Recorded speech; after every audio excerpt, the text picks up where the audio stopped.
వేసవి వేడిపై దాడి చల్లటిది ఫ్రెషింగ్ స్టాక్ తో హై. ఎండలతో అల్లాడిపోతున్న ప్రజలకు వాతావరణ శాఖ చల్లటి కబురు చెప్పింది. ఈ ఏడాది నైరుతి రుతుపవనాలు 4 రోజులు ముందుగానే రానున్నాయని వెల్లడించింది.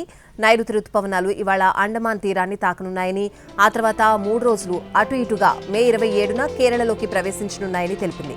గత ఏడాది మే 31న నైరుతి రుతుపవనాలు తీరాన్ని తాకుతాయని వాతావరణ శాఖ అంచనా వేయగా మే 30న తీరాన్ని తాకాయి.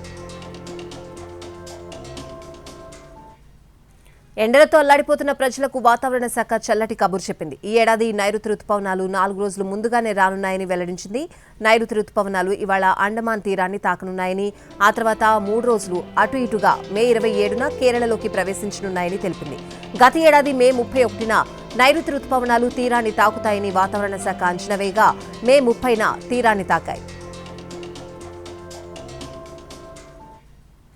ఎండలతో అల్లాడిపోతున్న ప్రజలకు వాతావరణ శాఖ చల్లటి కబురు చెప్పింది. ఈ ఏడాది నైరుతి రుతుపవనాలు 4 రోజులు ముందుగానే రానున్నాయని వెల్లడించింది. నైరుతి రుతుపవనాలు ఇవాళ అండమాన్ తీరాన్ని తాకనున్నాయని, ఆ తర్వాత 3 రోజులు అటు ఇటుగా మే 27న కేరళలోకి ప్రవేశించనున్నాయని తెలిపింది. గత ఏడాది మే 31న నైరుతి రుతుపవనాలు తీరాన్ని తాకుతాయని వాతావరణ శాఖ అంచనా వేయగా మే 30న తీరాన్ని తాకాయి.